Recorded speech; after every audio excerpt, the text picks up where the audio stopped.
Gracias por estar con nosotros en Opiniones Encontradas. Soy José Buendía y le doy la más cordial bienvenida a este espacio en el que todas las ideas se pueden cuestionar siempre que se debatan. En el mundo en 2013 hubo 437,000 homicidios.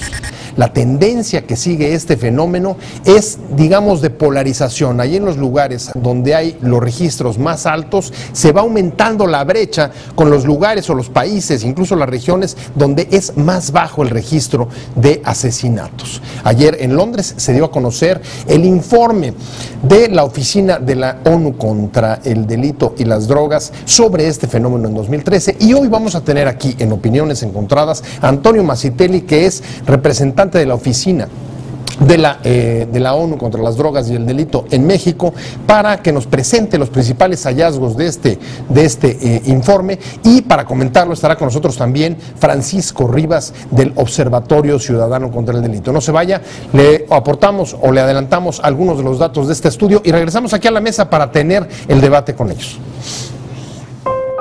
La tendencia de los homicidios en el mundo es la polarización, de acuerdo con el informe presentado por la ONU sobre 219 países, en los que en 2013 se tiene el registro de que 417,000 personas fueron asesinadas.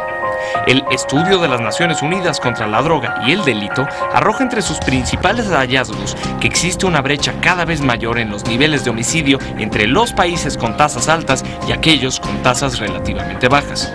También hay notables desigualdades dentro de cada región, dado que cada país sigue una tendencia distinta en el tiempo.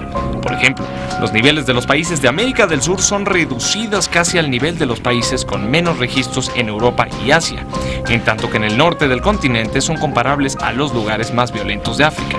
En general, el continente americano se ha mantenido con altas tasas de homicidios desde hace décadas, relacionados con el crimen y también con la violencia política en la región. Igualmente, las tasas de homicidios más altas suelen registrarse en las ciudades más pobladas de regiones y subregiones. La polarización también sigue un patrón de género. La mayoría de las personas asesinadas son hombres. Primera, los 5 países que lideran la tasa más alta de homicidios en el mundo están en Latinoamérica. Honduras es el país centroamericano con el mayor número de homicidios. Segunda, en cambio, los países más seguros son, entre otros, Japón, Suiza, Singapur e Islandia. Esto según el experto de la Organización de las Naciones Unidas, quien subraya que la pobreza y la desigualdad social están directamente relacionadas con el nivel de violencia.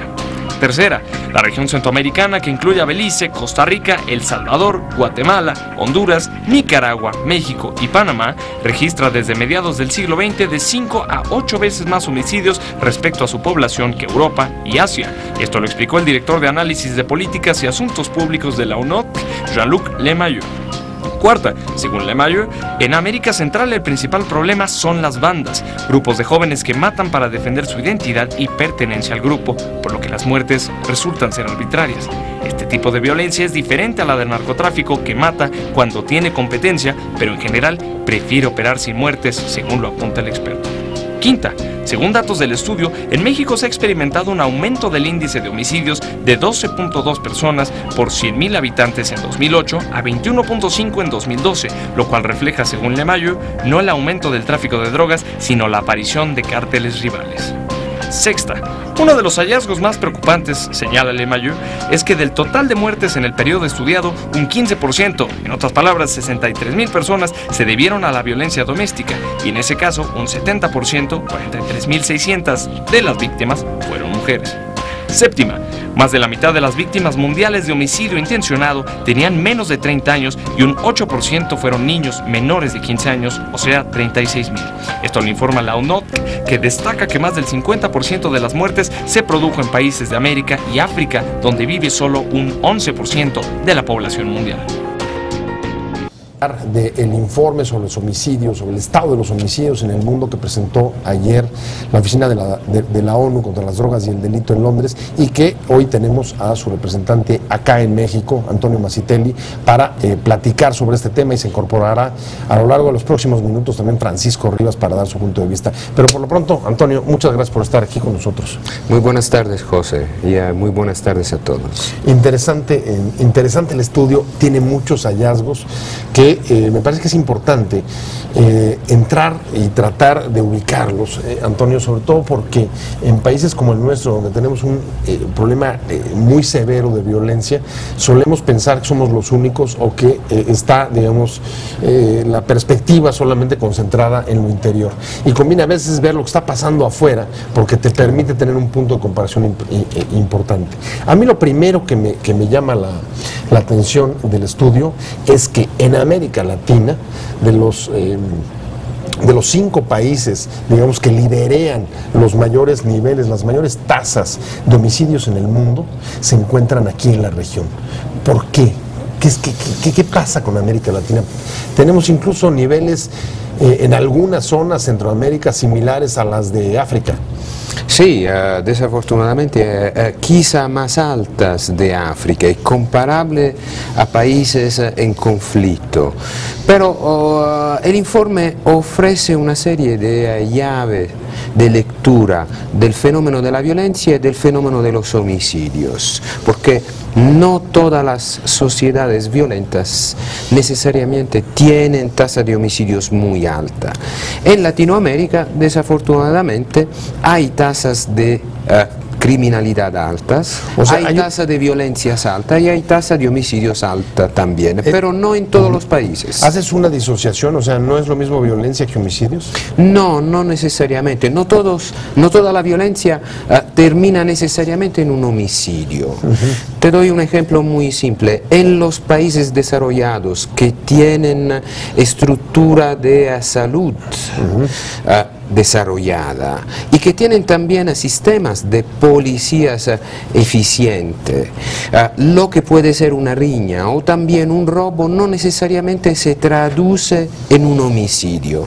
Entonces la sociedad se queda violenta, pero el resultado final no es un homicidio, una muerte de alguien. Hay contención y hay medidas para reducir el daño. En otros lugares, en el escenario de algunos países latinoamericanos, desafortunadamente, un robo tiene muchas probabilidades de generar también un homicidio, aun si el objetivo es el robo y no es el homicidio. Eso es, por ejemplo, el caso de Venezuela, que tiene tasas de homicidios muy altas. Y estos homicidios, más que ser relacionados al crimen organizado, están relacionados al crimen común. Entonces, hay maneras diferentes de leer los homicidios y de tratar de leer también el fenómeno de la violencia y de la criminalidad. O sea, que estarías diciendo, en América Latina, algunos de los factores que inciden directamente en que la violencia llegue y se traduzca en el peor de los escenarios, el homicidio, el asesinato, es falta de instituciones importantes, fuertes, que contengan la violencia, como las instituciones de salud, las policíacas y quizá también la justicia, ¿no? O sea, la impunidad. La impunidad es un buen incentivo como para que un robo pueda acabar de mala manera, ¿no? Absolutamente, sí. Yo diría la falta de capacidad operativa y de presencia institucional en el territorio, en función preventiva. Pero allá yo agregaría también la falta de lo que puede ser una conciencia ciudadana, de una conciencia social, que hace que también la comunidad, el ciudadano, se active para evitar, para reprimir, para contener las que son situaciones que pueden generar violencia descontrolada. Eso es uno de los factores. El segundo es las armas. El 60% de los homicidios en América Latina es originado por armas de fuego. Aquí también no se puede hacer una relación directa entre número de armas de fuego y homicidios, porque hay sociedades que tienen altas tasas de armas, pero tienen tasa de homicidio más baja. Pero seguramente en el contexto latinoamericano lo que es cierto es que el 60% de los homicidios son provocados por el uso de armas de fuego, lo que nos lleva a opinar que más controles hay a las armas, menos armas hay, mejor es. Eso es, se podría reducir lo que es el impacto de la violencia. Y hay también un tercer factor, que es la presencia del crimen y del crimen organizado. En algunas áreas, tú antes hablabas del Triángulo del Norte, de los países del Triángulo del Norte, que desafortunadamente tienen algunas de las tasas anuales la más alta del mundo. Allá seguramente el fenómeno criminal se combina con la presencia de grupos del crimen organizado. Grupos del crimen organizado como pueden ser las pandillas o también grupos externos, extranjeros, como pueden ser los grupos de narcotraficantes mexicanos, pero no solo mexicanos, pueden ser también colombianos. Ahora, parece que, déjame utilizar de todo lo que has dicho, no sé si podemos encontrar, digamos, un ejemplo que casi es un crisol de lo que has señalado, que es Michoacán. Tienes instituciones débiles, tanto los sistemas de salud como las policías, como las autoridades gubernamentales, una remoción de alcaldes impresionante y al mismo tiempo una población armada, donde hay una cantidad de armas que ha podido comprar el crimen desbordada. Seguramente Michoacán es una situación, pero no es comparable a la situación, por ejemplo, de los países de Centroamérica. No hay una presencia del crimen de tipo pandilla tan evidente. Lo que se vive hoy en día en Michoacán, pero en particular en los años precedentes, es que, por ejemplo, algunos grupos del crimen organizado empezaron a operar garantizando la seguridad, eso es, reemplazando la que es la función del Estado. Claro. Claramente, incluso justicia, ¿no, Antonio? Sí, administrando seguridad, administrando justicia, ejerciendo un poder casi mafioso, porque la mafia, según algunos estudios, se caracteriza para el ofrecimiento de protección, de justicia, cuando esta tiene que ser la prerrogativa del Estado. Claro. Pero acoplando este ofrecimiento a la gente con la violencia, una actividad predatoria, primero parasitaria, después, eso es, de extorsión y de violencia a través del robo, etcétera. Cobro de piso, etc. Hay tres temas, Antonio, que me parecen muy relevantes, concentrándonos en América Latina. Uno es, tenemos que el país donde el nivel de violencia más fuerte es Honduras, la región Centroamérica, incluida ahí, entiendo que incluyen a México. Sí, México está en Centroamérica en este informe. Y buena parte la atribuyen al trabajo no del crimen organizado, no de las bandas de narcotráfico, sino de las pandillas, de las bandas.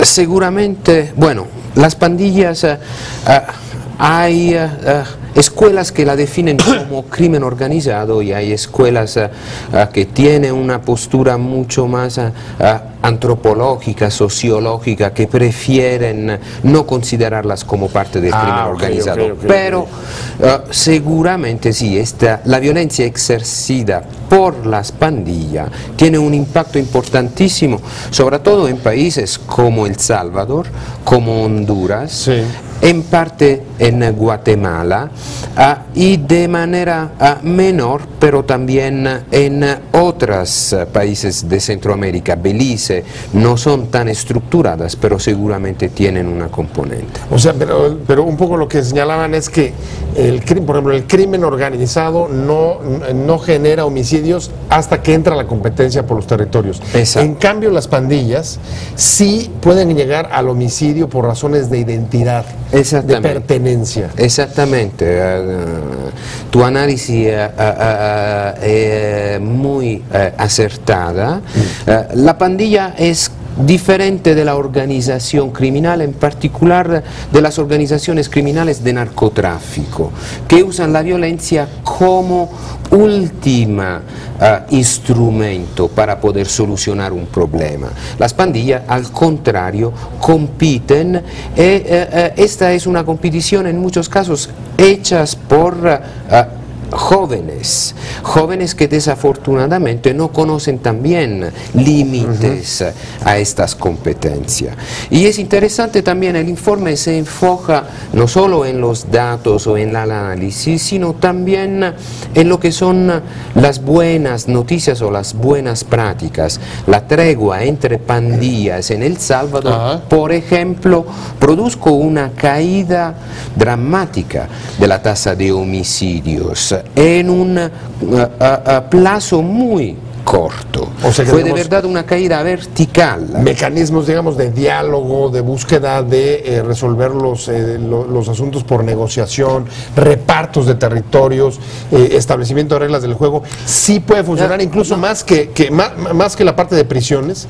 Ahorita nos metemos a prisiones. Y esta fue una tregua que fue negociada con la participación de la sociedad civil, con la participación de la iglesia, y que produjo muy buenos resultados. Yo no creo que, no fue una tregua sobre quién manda en dónde, fue una tregua en donde los jefes de las dos pandillas más importantes, el MS-13 y los Salvatruchas, acordaron de no seguir matándose. Y esa tregua, como te estaba diciendo, de verdad, redujo de manera dramática los homicidios. No logró una reducción similar de los crímenes, porque en sus territorios las maras siguieron cometiendo delitos, pero no matándose entre ellos. Una experiencia similar en Honduras no ha dado los mismos resultados, lo que nos ha llevado a opinar que aun si algunas experiencias son exitosas, después hay que ver la estructura de las pandillas en territorios diferentes para poder determinar si una tregua puede o no brindar los mismos resultados. En El Salvador parece que son mucho más estructuradas, jerárquicas, entonces los mandos altos tienen la autoridad para ordenar que no se mate más. No, es muy relevante porque, digamos, hasta donde entiendo, hasta donde logro ver, la presión de la sociedad civil que trata de tomar cartas en el asunto y sentar a los grupos beligerantes, porque la otra opción también arroja, la de las prisiones, Antonio, arroja resultados que sí me parecen alarmantes. Son dramáticos. Esto también en el informe hay también una referencia a lo que es la situación de las prisiones en términos de homicidios.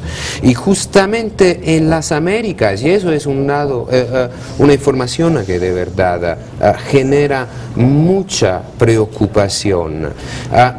La tasa de homicidio al interior de los establecimientos carcerarios es 3 veces más alta de la tasa de homicidio afuera de los establecimientos carcerarios. Esto quiere decir que las cárceles no son solamente universidades del crimen, sino que los que logran sobrevivir tienen que desarrollar una capacidad de administrar la violencia que después, una vez que están afuera, pondrán en uso para vivir. Una vez que están afuera, y cuando están afuera, ahí me topo con otro de los datos del estudio, Antonio, y es también muy preocupante, por supuesto, alejado de la causal del crimen, las bandas y el crimen organizado, y es el crimen doméstico.